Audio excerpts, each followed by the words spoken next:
We're so excited for our very first special guest. He has helped build modern AI, then explain modern AI, and then occasionally rename modern AI. He actually helped co-found OpenAI right inside of this office, was the one who actually got autopilot working at Tesla back in the day. And he has a rare gift of making the most complex technical shifts feel both accessible and inevitable. You all know him for having coined the term vibe coding last year, but just in the last few months, he said something even more startling, that he's never felt more behind as a programmer. That's where we're starting today. Thank you, Andre, for joining us. Yeah, hello. Excited to be here and to kick us off. Okay, so just a couple months ago, you said that you've never felt more behind as a programmer. That's startling to hear from you of all people. Can you help us unpack that? Was that feeling exhilarating or unsettling? Yeah, a mixture of both for sure. Well, first of all, I guess like as many of you, I've been using agentic tools like Cloud Code, adjacent things for a while, maybe over the last year as it came out. And it was very good at chunks of code. And sometimes it would mess up and you have to edit them. And it was kind of helpful. And then I would say December was this clear point where, for me, I was on a break, so I had a bit more time. I think many other people were similar. And I just started to notice that with the latest models, the chunks just came out fine. And then I kept asking for more, and it just came out fine. And then I can't remember the last time I corrected it. And then I just trusted the system more and more. And then I was vibe coding. And so it was kind of I do think that it was a very stark transition. I think that a lot of people actually, I tried to stress this on Twitter or X, because I think a lot of people experienced AI last year as ChatGPT adjacent thing, but you really had to look again, and you had to look as of December, because things have changed fundamentally, and especially on this like agentic coherent workflow that really started to actually work. And so I would say that, yeah, it was just that realization that really had me go down the whole rabbit hole of just infinity side projects. My side projects folder is like extremely full with lots of random things, and just vibe coding all the time. So yeah, that kind of happened in December, I would say. And I was looking at the repercussions of that since. You've talked a lot about this idea of LLMs as a new computer, that it isn't just better software, it's a whole new computing paradigm. And software 1.0 was explicit rules, software 2.0 was learned weights, software 3.0 is this. If that's actually true, what does a team build differently the day they actually believe this? Right, so yeah, exactly. So software 1.0, I'm writing code. Software 2.0, I'm actually programming by creating data sets and training neural networks. So the programming is kind of like arranging data sets and maybe some objectives and neural network architectures. And then what happened is that basically, if you train one of these GPT models or LLMs on a sufficiently large set of tasks, implicitly, because by training on the internet, you have to multitask all the things that are in the data set. These actually become kind of like a programmable computer in a certain sense. So software 3.0 is kind of about, your programming now turns to prompting. And what's in the context window is your lever over the interpreter, that is the LLM, that is kind of like interpreting your context and performing computation in the digital information space. So I guess, yeah, that's kind of the transition. And I think there's a few examples of that really drove it home for me, and maybe that might be instructive. So, for example, when OpenClaw came out, when you want to install OpenClaw, you would expect that normally this is a bash script, like a shell script. So run the shell script to install OpenClaw. But the thing is that in order to target lots of different platforms and lots of different types of computers you might run in OpenClaw, these shell scripts usually balloon up and become extremely complex. But the thing is, you're still stuck in a software 1.0 universe of wanting to write the code. And actually, the OpenClaw installation is a copy-paste of a bunch of text that you're supposed to give to your agent. So basically, it's a little skill of copy-paste this and give it to your agent, and it will install OpenClaw.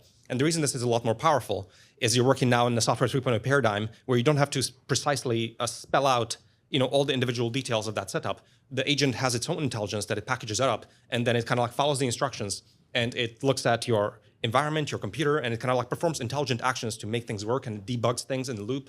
And it's just like so much more powerful, right? So I think that's a very different kind of like way of thinking about it. It's just like, what is the piece of text to copy paste to your agent? That's the programming paradigm now. I think one more maybe example that comes to mind that is even more extreme than that is when I was building menu gen. So menu gen is this idea where you you come to a restaurant, they give you a menu. There's no pictures usually, so I don't know what any of these things are. Usually, I like 30% of the things I have no idea what they are, 50%. So I wanted to take a photo of the restaurant menu and to get pictures of what those things might look like in a generic sense. And so I vibe coded this app that basically lets you upload a photo, and it does all this stuff, and it runs on Vercel, and it basically re-renders the menu, and it gives you like all the items, and it gives you a picture that it uses an image generator for to basically OCR all the different titles, use the image generator to get pictures of them, and then shows it to you. And then I saw the software 3.0 version of this, which blew my mind, which is literally just take your photo, give it to Gemini, and say, use Nano Banana to overlay the things onto the menu. And Nano Banana basically returned an image that is exactly the picture of the menu that I took, but it actually put into the pixels, it rendered the different things in the menu. And this blew my mind, because actually all of my menu gen is spurious. It's working in the old paradigm. That app shouldn't exist. The software 3.0 paradigm is a lot more kind of raw. It just, your neural network is doing more and more of the work, and your prompt or context is just the image, and the output is an image, and there's no need to have any of the app in between. So I think that people have to kind of like reframe, not to work in the existing paradigm of what things existed and just think about it as a speed up of what exists. It's actually like new things are available now.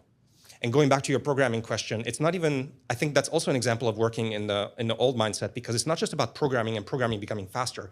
This is more general information processing that is automatable now. So it's not just even about code. So previous code worked over kind of like structured data, right? And you write code over structured data. But like, for example, with my LLM knowledge bases project, basically you get LLMs to create wikis for your organization or for you in person, et cetera. This is not even a program. This is not something that could exist before, because there was no code that would create a knowledge base based on a bunch of facts. But now you can just take these documents and basically recompile them in a different way and reorder them and create something that is new and interesting as a reframing of the data. And so these are new things that weren't possible. And so I think this is something that I keep trying to get back to, as to not only what can we do that existed that is faster now, but I think there's new opportunities of just things that couldn't be possible before. And I almost think that that's more exciting. I love the menu gen progression and dichotomy that you laid out, and I think I'm sure many folks here followed your own progression of programming from last October to early January, February this year. If you extrapolate that further, what is the 2026 equivalent for building websites in the 90s, building mobile apps in the 2010s, building SaaS in the last cloud era?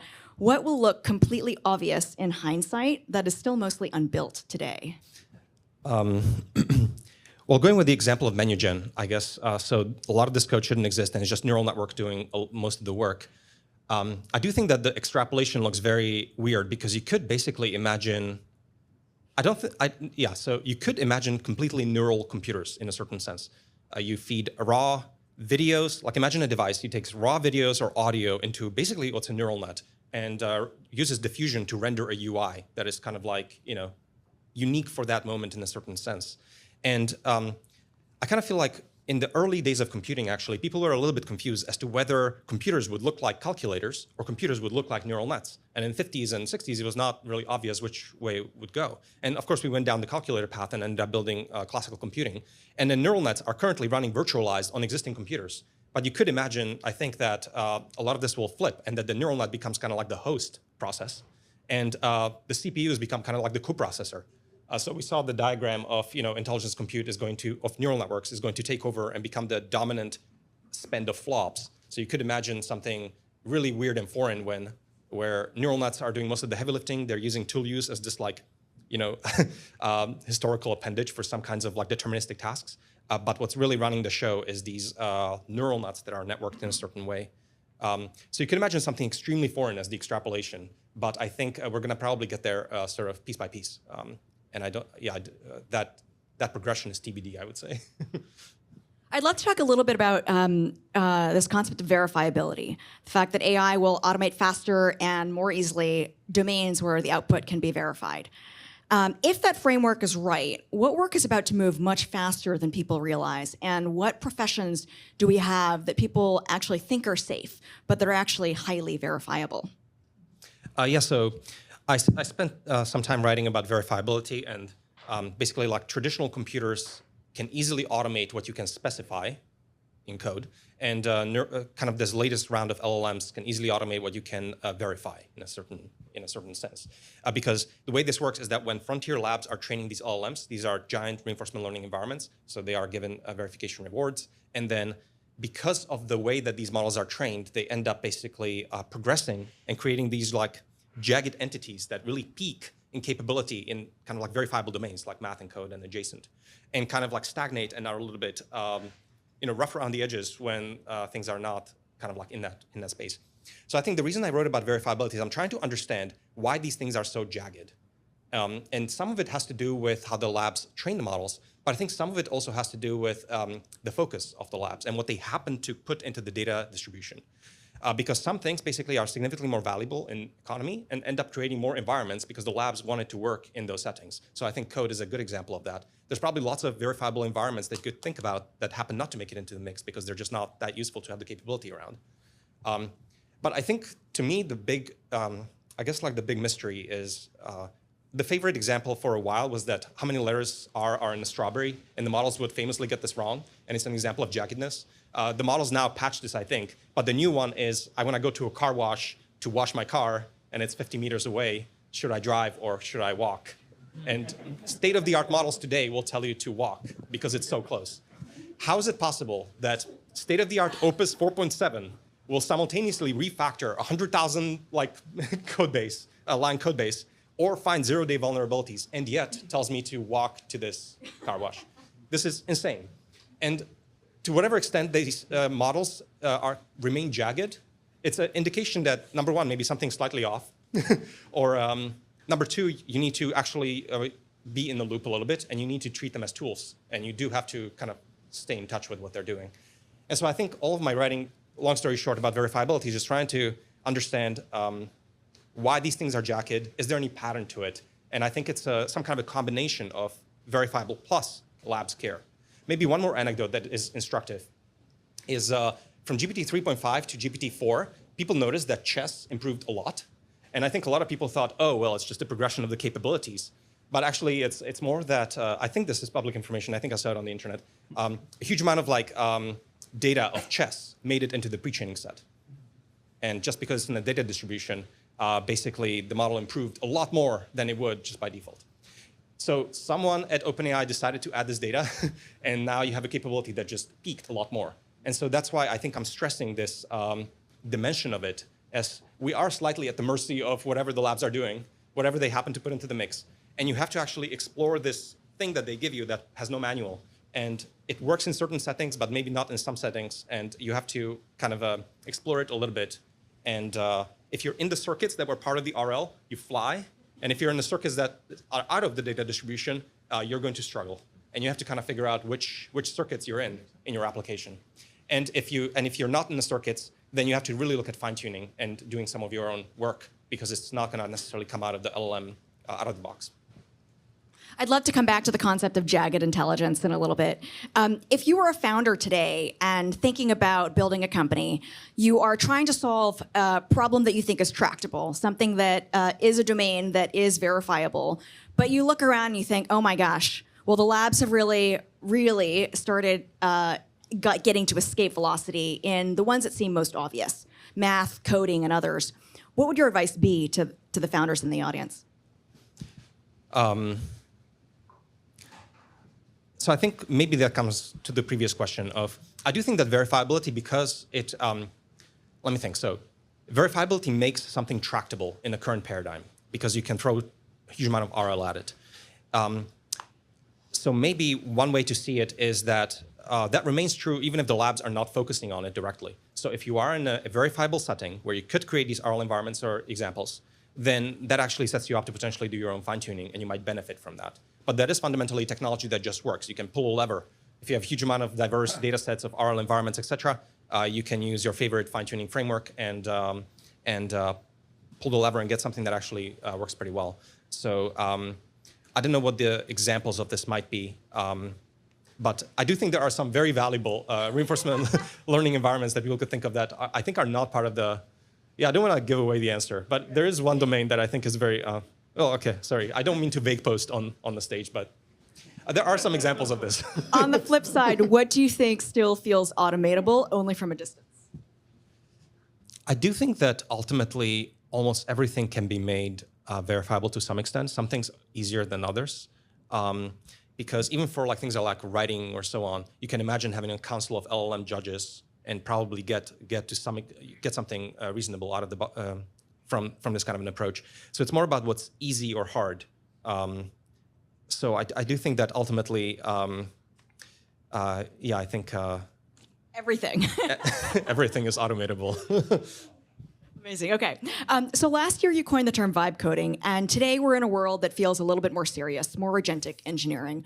What do you think is the difference between the two, and what would you actually call what we're in today? Yeah, so I would say vibe coding is about raising the floor for everyone in terms of what they can do in software.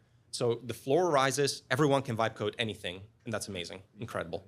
But then I would say agentic engineering is about preserving the quality bar of what existed before in professional software.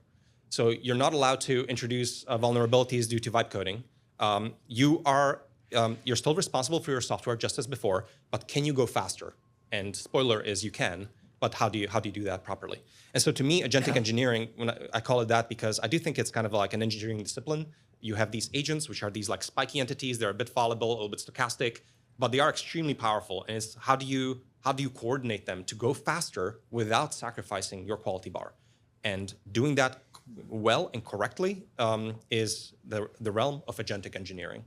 So I kind of see them as different. Like one is about maybe raising the floor, and the other is about extrapolating. And what I'm seeing, I think, is there is a very high ceiling on agentic engineer capability. And people used to talk about the 10x engineer previously. I think that this is magnified a lot more. 10x is not the speed up you gain. And I think it does seem to me like people who are very good at this peak a lot more than 10x from my perspective right now. I really like that framing. One thing that when Sam Altman came to AI Ascent last year, one memorable thing he said was that people of different generations use ChatGPT differently. So if you're in your 30s, you use it as a Google search replacement. But if you're in your teens, ChatGPT is your gateway to the internet. What is the parallel here in coding today? If we were to watch two people code using OpenClaw, Claude Code, Codex, one you'd consider mediocre at it, and one you would consider fully AI native. How would you describe the difference? I mean, I think it's just trying to get the most out of the tools that are available, utilizing all of their features, investing into your own kind of setup. So just like previously, all the engineers are used to basically getting the most out of the tools you use. Either it's Vim or VS Code, or now it's Claude Code or Codex or so on. So just investing into your setup and utilizing a lot of the tools that are available to you. And I think it just kind of looks like that. I do think that maybe related thought is a lot of people are maybe hiring for this, right? Because they want to hire strong agentic engineers. I do think that what I'm seeing is that most people have still not refactored their hiring process for agentic engineer capability, right? Like if you're giving out puzzles to solve, then this is still the old paradigm. I would say that hiring has to look like, give me a really big project and see someone implement that big project. Like let's write, say, a Twitter clone for agents, and then make it really good, make it really secure, and then have some agents simulate some activity on this Twitter. And then I'm gonna use 10 Codex 5.4 X high to try to break your the website that you deployed. And they're gonna try to basically break it, and they should not be able to break it. And so maybe it looks like that, right? And so, yeah, watching people in that setting and building bigger projects and utilizing the tooling is maybe what I would look at for the most part. And as agents do more, what human skill do you think becomes more valuable, not less? Yeah, it's a good question. I think, well, right now the answer is that the agents are kind of like these intern entities, right? So it's remarkable. You basically still have to be in charge of the aesthetics, the judgment, the taste, and a little bit of oversight. Maybe one of my favorite examples of like the weirdness of agents is for menu gen. You sign up with a Google account, but you purchase credits using a Stripe account, and both of them have email addresses. And my agent actually tried to basically, like when you purchase credits, it assigned it using the email address from Stripe to the Google email address. Like there wasn't a persistent user ID that for people. It was trying to match up the email addresses, but you could use different email address for your Stripe and your Google, and basically would not associate the funds. And so this is the kind of thing that these agents still will make mistakes about, is like, why would you use email addresses to try to cross-correlate the funds? They can be arbitrary. You can use different emails, etc. Like this is such a weird thing to do. So I think people have to be in charge of this spec, this plan. And I actually don't even like the plan mode. I mean, obviously it's very useful, but I think there's something more general here where you have to work with your agent to design a spec that is very detailed. And maybe it's maybe basically the docs, and then get the agents to write them. And you're in charge of the oversight and the top level categories, but the agents are doing a lot of the under the hood. And so I think you're not caring about some of the details. So as an example also with arrays or tensors in neural networks, there's a ton of details between PyTorch and NumPy and all the different like pandas and so on for all the different little API details. And I already forgot about the keep dims versus keep dim, or whether it's dim or axis or reshape or permute or transpose. I don't remember this stuff anymore, right? Because you don't have to. This is the kind of details that are handled by the intern because they have very good recall. But you still have to know, for example, that there's underlying tensor, there's an underlying view, and then you can manipulate view of the same storage, or you can have different storage, which will be less efficient. And so you still have to have an understanding of what this stuff is doing and some of the fundamentals, so that you're not copying memory around unnecessarily and so on. But the details of the APIs are now handed off. So you're in charge of the taste, the engineering, the design, and that it makes sense, and that you're asking for the right things, and that you're saying that, okay, these have to be unique user IDs that we're going to tie everything to. And so you're doing some of the design and development, and the engineers are doing the fill in the blanks. And that's currently kind of like where we are. And I think that's what everyone, of course, is seeing, I think, right now. Do you think there's a chance that this taste and judgment matters less over time, or will the ceiling just keep rising? Yeah, it's a good question. I would say, I mean, I'm hoping that it improves. I think probably the reason it doesn't improve right now is, again, it's not part of the RL. There's probably no aesthetics cost or reward, or it's not good enough or something like that. I do think that when you actually look at the code, sometimes I get a little bit of a heart attack because it's not like super amazing code necessarily all the time, and it's very bloaty, and there's a lot of copy paste, and there's awkward abstractions that are brittle, and like it works, but it's just really gross. And I do hope that this can improve in future models. A good example also is this, the micro GPT project, where I was trying to simplify LLM training to be as simple as possible. The models hate this; they can't do it. I kept trying to prompt an LLM to simplify more, and it just can't. You feel like you're outside of the RL circuits. It feels like you're obviously, you're pulling teeth. It's not like light speed. So I think, I do think that people still remain in charge of this, but I do think that there's nothing fundamental, again, that's preventing it. It's just the labs haven't done it yet, almost. Yeah. So I'd love to come back to this idea of jagged forms of intelligence. You wrote a little bit about this with a very thought-provoking piece around animals versus ghosts. And the idea is that we're not building animals, we are summoning ghosts. And these are jagged forms of intelligence that are shaped by data and reward functions, but not by intrinsic motivation or fun or curiosity or empowerment, things that kind of came about via evolution. Why does that framing matter? And what does it actually change about how you build and deploy and evaluate or even trust them? Yeah, I think the reason I wrote about this is because I'm trying to wrap my head around what these things are, right? Because if you have a good model of what they are or are not, then you're going to be more competent at using them.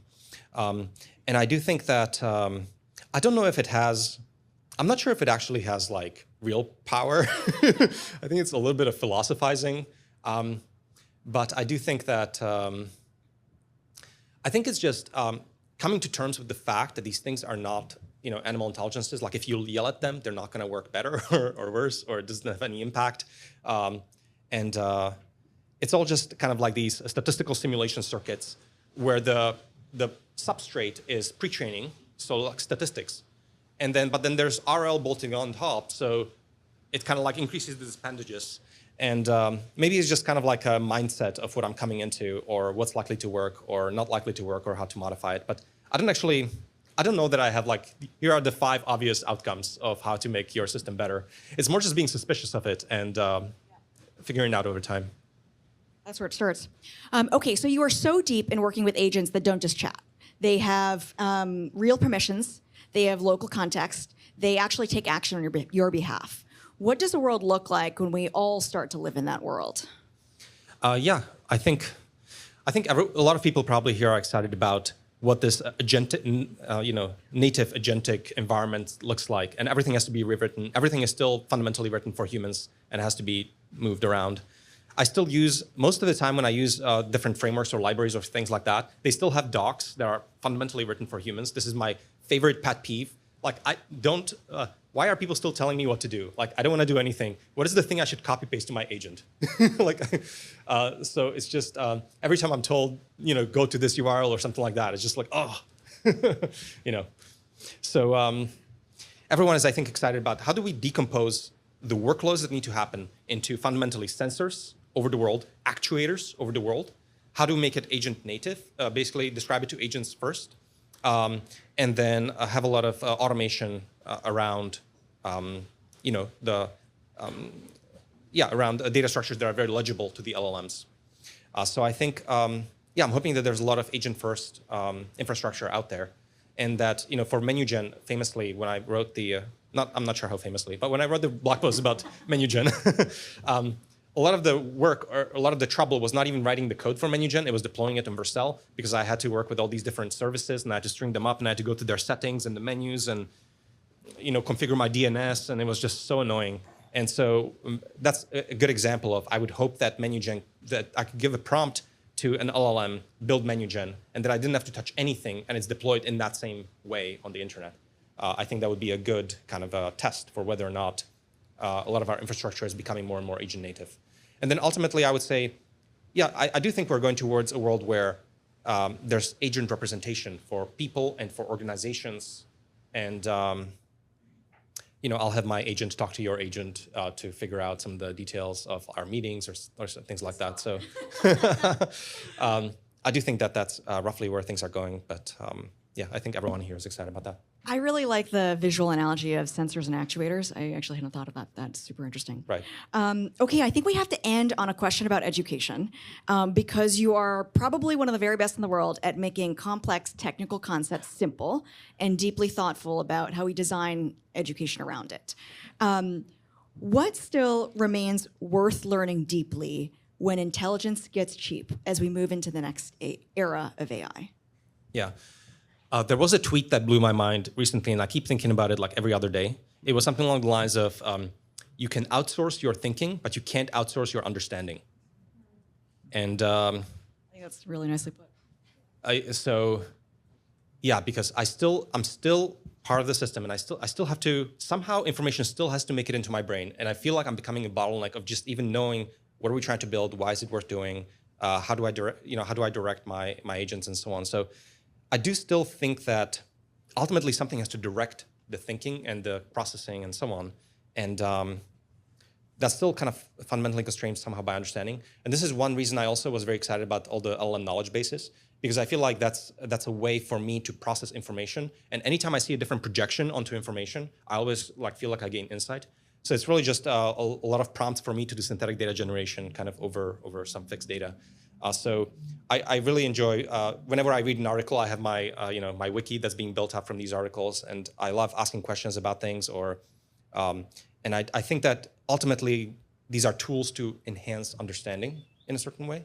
And this is still kind of like a bit of a bottleneck, because then you can't direct you can't be a good director if you still, because the LLMs certainly don't excel at understanding. You still are uniquely in charge of that. So I think tools to that effect, I think, are incredibly interesting and exciting. I'm excited to be back here in a couple years and to see if we've been fully automated out of the loop and they actually take care of understanding as well. Thank you so much for joining us, Andre. I really appreciate it.